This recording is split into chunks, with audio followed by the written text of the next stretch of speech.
أعوذ بالله من الشيطان الرجيم بسم الله الرحمن الرحيم ادھر سردیاں پکھا بیچ رہا تھا پاس یقیناً یہ نہیں ہے یہ میری جگہ پہ آگے کیوں بیٹھ گئی یہ نہیں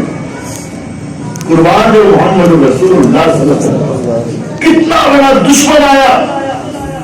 بدر کی لڑائی ہوئی 70 کافر مارے گئے 70 قیدی ہوئے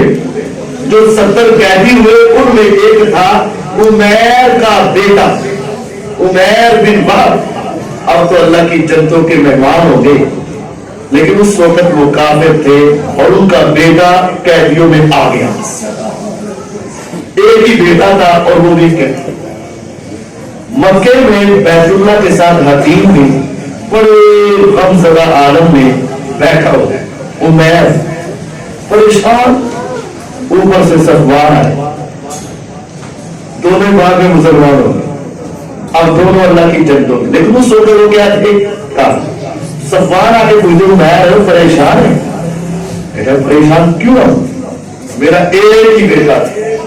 اور وہ قید کر لیا گیا مجھے نہیں پتا میرے بیٹے کی رات کیسی ہوئی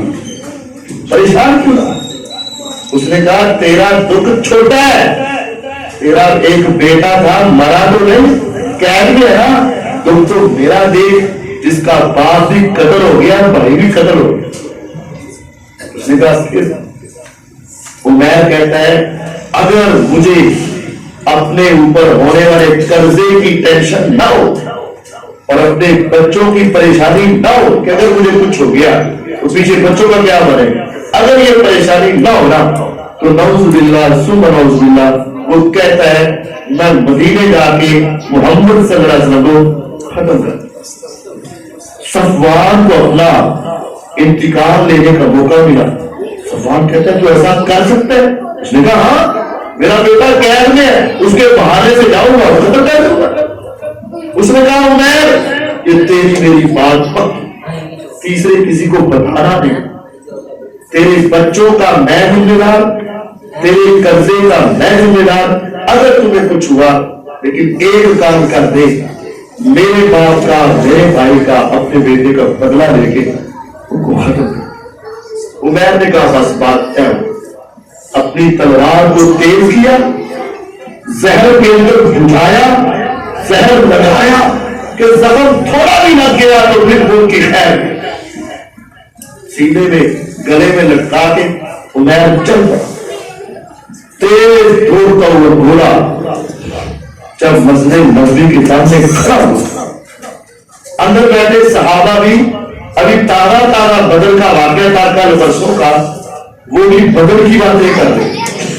عمر ابن خطاب رضی اللہ نے دیکھا وہ سامنے کون اس کو دیکھ کر ان کی زبان سے 3 جملے نکلے اللہ کا دشمن شیطان دنیا کا کتا اس وقت ان کی حالت رہا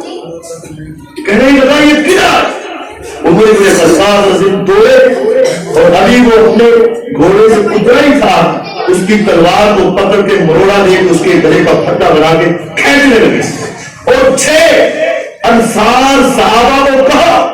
جلدی سے میرے پیغمبر علیہ السلام کے پاس پہنچ کے ان کی حفاظت کے لیے کھڑے ہو جاؤ اس اللہ کے دشمن سے کوئی خیر کی توقع نہیں اتنا بڑا دشمن تھا میرے نبی علیہ السلام پہ آسمان سے وہی آ چکی تھی جب وہ پکڑ کر اندر لے کر آئے آپ نے فرمایا عدل کیا عمر چھاڑ دے عمر چھوڑ دو پتا چل چکا تھا کہ میرے قتل کا ارادہ کر کے آیا لیکن کیا کہا عمر سامنے بیٹھ عمیر کدھر آئے آپ نے پوچھا اس نے سیدھا سا کہہ دیا اور جی میرا بیٹا آپ کی قید میں ہے اس کو ملنے آیا تو آپ نے فرمایا بیٹے کو ملنے آئے ہو تو تلوار کیوں لڑکائی دوسرا بہانا اور جی ہماری تلواریں تو بدل میں کام کوئی نہیں آئی تو اب کیا کرے گی بس یہ تو ہماری تہذیب و ثقافت ہے میں جھوٹ مت بول مجھے یہ بتا حتیم میں بیٹھ کے صفوان سے کیا وعدے کرتے جب آپ نے یہ کہا عمیر پہ سکتہ طاری ہوا, آنکھیں کھلی کی کھلی رہ گئی. چند لمحے چند سیکنڈ کے بعد عمیر اور کچھ نہ بولے, صرف یہی بولے اشہد ان لا الہ الا اللہ واشہد انک رسول اللہ صلی اللہ علیہ وسلم. آقا آج مان چکا ہوں آپ اللہ کے نبی و رسول ہیں, آپ کو اللہ بتاتے ہیں, آپ پر وحی آتی ہے. میں مکے میں تھا, آپ کہتے تھے جبریل اترتا ہے, ہم نہیں مانتے تھے, لیکن آج میں ماننے پہ مجبور ہو چکا. ہم حتیم میں تھا, صفوان تھا, تیسرا کوئی انسان نہیں تھا. میری اس سے گفتگو ہوئی, کسی اور کو علم نہیں تھا. تیز دوڑا, اپنے گھوڑے کو دہرایا, مجھ سے پہلے یہاں کوئی آ نہیں سکتا تھا. اگر آ سکتا تھا تو آسمان سے رب کا پیغام آ سکتا تھا. میں مان چکا ہوں کہ آپ واقعاً اللہ کے سچے نبی اور رسول ہیں. میں کلمہ پڑھ کے مسلمان ہوں. اب یہ ایک اور بات, نبی علیہ السلام نے یہ نہیں کہا ان پھڑیا نہیں ہے تو چھپو نہیں ہے, اب پکڑے گئے تو کلمہ پڑھتے ہو, اب تو تیرا کلمہ کوئی قبول نہیں ہوگا, اب تمہیں پتا چلے گا یہ ہے وہ ہے. ہو سکتا تھا نا کہ شاید جان بچانے کے لیے کلمہ پڑھو. نہیں, میرے نبی علیہ السلام نے فرمایا عمیر تجھے بھی ہم معاف کرتے ہیں اور تیرے بیٹے کو بھی ہم آزاد کر دیتے ہیں. جان کے دشمن کو بھی معاف, جان کے دشمن کو معاف. احد کے میدان میں کیا ہوا, میرے پیغمبر علیہ السلام کے ہاتھ تھے نا, حضرت انس فرماتے ہیں ریشم سے زیادہ اور کستوری کی خوشبو. آپ میدان جہاد میں لڑنے کے لیے گئے. لمبا واقعہ مختصر سناتا ہوں. ایک ظالم آپ کو برے ارادے سے مارنے کے ارادے سے آگے بڑھا. جب وہ آپ تک نہ پہنچ سکا, اس نے دور سے پتھر اٹھایا اور آپ کی طرف پھینک. وہ پتھر دو جہانوں کے سردار محمد الرسول اللہ صلی اللہ علیہ وسلم کے سر پہ لگا. آپ نے لوہے کی ٹوپی پہنی تاکہ دشمن کی تلوار کے وار سے بچا جا سکے اور اس کو بول دے. لیکن پتھر اتنے زور سے لگا کہ اس ٹوپی کا ایک لوہے کا کڑا آپ کے سر مبارک میں کھل گیا. اس بے وقوف کو بدبخت کو ابھی صبر اور سکون نہ آیا. اس ظالم نے ایک اور پتھر اور زور سے دوبارہ دے مارا جو میرے آقا کے چہرہ قرآن بات میں تھا. سامنے کے دو دانت گر گئے. کیا میرے آقا کے چہرے کا عالم ہوگا, کتنی زور سے لگا ہوگا, ہونٹوں میں کیسی تکلیف ہوگی, اندر کے دانت گر گئے اور کیسے زخمی ہوئے. پھر وہ جو سر میں کھبا ہوا کڑا تھا نا, ایک صحابی ہاتھ سے کھینچنے لگے, ہاتھ ڈال ہی نہیں رہا صحیح طرح. انہوں نے اپنے دانتوں سے کھینچنا چاہا. میں نے سیرت میں پڑھا ہے اتنا زور سے کھینچا دانت اس کے ٹوٹ گئے, کڑا باہر نہیں آیا. پھر علی مرتضیٰ رضی اللہ نے زور سے پکڑ کر کھینچا, خون کے فوارے چھوٹ پڑے, بند نہیں ہوگا. اما فاطمہ الزہرا رضی اللہ عنہا نے بالآخر چٹائی کو آگ لگائی, راکھ بنائی اور آپ کے سر پہ لگائی تو خون رکا, چہرہ جسم لہو لہان ہو گیا. آپ اسی کیفیت میں گھر آئے. اما عائشہ رضی اللہ عنہ نے دیکھا اور دیکھ کر کہنے لگی اے پیغمبر علیہ السلام, لگتا ہے کہ آپ کی زندگی کا سب سے مشکل دن آج کا دن ہے. چہرے پہ خون,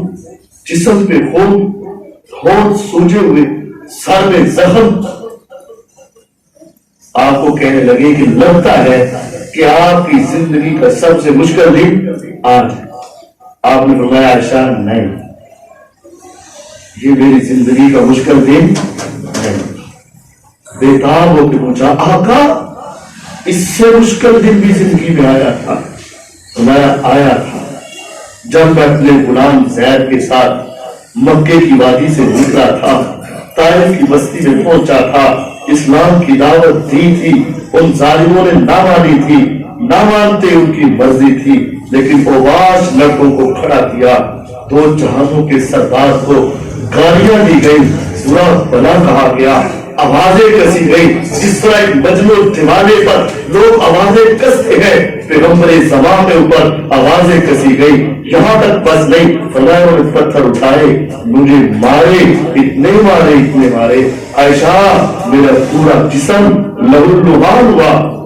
خون بہا، اتنا بہا کہ پاؤں اور جوتے کے تلوے آپس میں چپک گئے اور میں نڈھال ہو کے بے ہوش ہو کے گر پڑا۔ پھر زید نے مجھے اٹھایا تھا، سہارا دیا تھا، سامنے ایک باغ تھا، ان ظالموں سے بچانے کے لیے جلدی سے باغ کی دیوار کے اندر لے گئے، ایک سائے دار درخت کے نیچے بٹھایا۔ میری اس حالت کو دیکھ کر اس عیسائی مالک کو ترس آیا تھا، اس نے اپنے غلام کو انگور کا گچھا دے کر میری طرف بھیجا تھا، مانتا تو میں نہیں ہوں لیکن ایسی حالت دیکھ کے ترس آیا، اس نے آپ کو گچھا دیا، آپ کی طرف بھیجا، آسمان سے فرشتے آئے، ہواؤں کے فرشتے آئے، پانی کے فرشتے آئے اور سیلاب کے فرشتے آئے، پہاڑوں کے فرشتے آئے، آ کر کیا کہا، اے محمد صلی اللہ علیہ وسلم آپ حکم دیں، دو پہاڑوں کو اٹھا کے ان کو پیس کے رکھ دیں، آپ ہمیں حکم دیں، آسمان سے بارش برسا کے ان کو ڈبو کے غرق کر کے رکھ دیں، آپ ہمیں حکم دیں، ہوائیں چلا کے ان کو اڑا کے ان کو پھاڑ کے رکھ دیں، جسم چھلنی کر کے رکھ دیں۔ آپ کے ہاتھ اٹھے، زبان گری تو کیا کہا، اللہم اہد قومی فإنہم لا یعلمون، خدایا انہوں نے کیا جو کیا میں ان سے بدلہ لینے نہیں آیا، اے اللہ تو میری قوم کو ہدایت دے دے، ان کو پتہ نہیں۔